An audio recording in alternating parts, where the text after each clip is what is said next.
पुण्यात्मा, आप तो बिल्कुल बच्चे हो इस मार्ग में। ठीक है, जो काफी समय से इस दास के सत्संग सुन रहे हैं उनको बहुत ज्ञान हो चुका है। क्योंकि हम जैसे पहले अन्य उपासना किया करता था, ये दास जैसे श्री राम, श्री कृष्ण, शंकर भगवान, विष्णु भगवान, हनुमान जी, बाबा श्याम जी, इनकी पूजाएं करते थे। जैसा भी लोकवेद सुन रखा था और उनके करते करते भी हमें बहुत से लाभ होया करते। और हम यही सोचा करते थे कि ये भगवान श्री कृष्ण, भगवान श्री राम, विष्णु, शंकर भगवान, हनुमान जी, श्याम जी, ये हमें ये सुख दे रहे हैं। और भक्ति भी जैसे आम को राम राम कृष्ण कृष्ण इस तरह के हरि ओम हरि राम, ये मंत्र अपने जैसे सुने सुनाए हम आप पर जाप करा करते। इन मंदिरों में जाते थे, गदगद होते थे भगवान के दर्शन करके, मूर्तियों के। और फिर भी हमें बहुत से लाभ होते थे, बहुत से संकट ऐसे टले हैं इन्हें सोच भी नहीं सकते पहले भी। तो हम ये सोचा करते थे कि जो पूजाएं हम कर रहे हैं इनसे ही लाभ हो रहा है।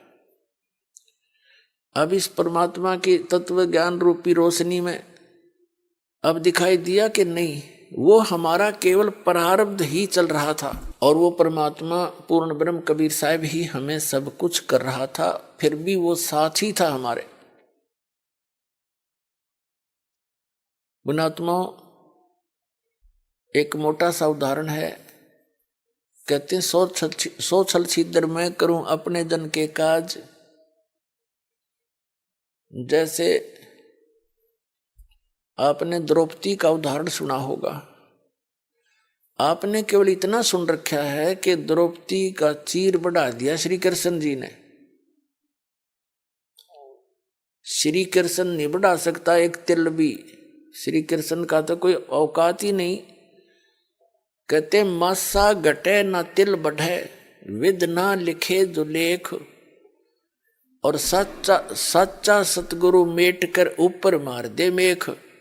उदाहरण के लिए छोटा सा एग्जाम्पल है कि एक समय धर्मदास जी ने परमेश्वर कबीर जी से प्रसन्न किया कि हे परमात्मा, मैं तो श्री कृष्ण के ऊपर फिदा हूँ, मैं उसका प्रशंसक हूँ, उपासक हूँ। उन्होंने राजा मोरध्वज के पुत्र ताम्रध्वज को आरे से 2 फाड़ करवा कर चिरवा कर, वो मर गया था, उसको फिर जीवित कर दिया। आप कहते हो ये कुछ कर नहीं सकते।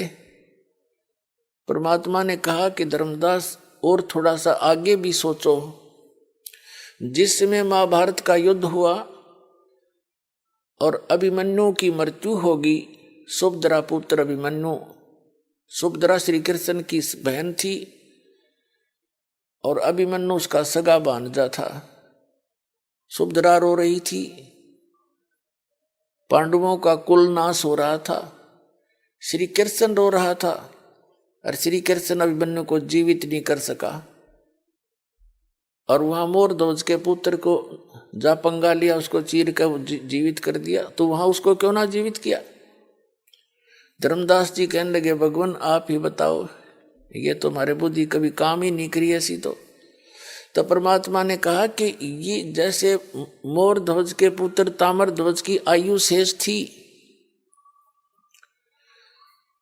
तो उसने उसको आप पे मार दिया और आप पे जीवित कर दिया, तो जादूगर करके दिखा देते हैं।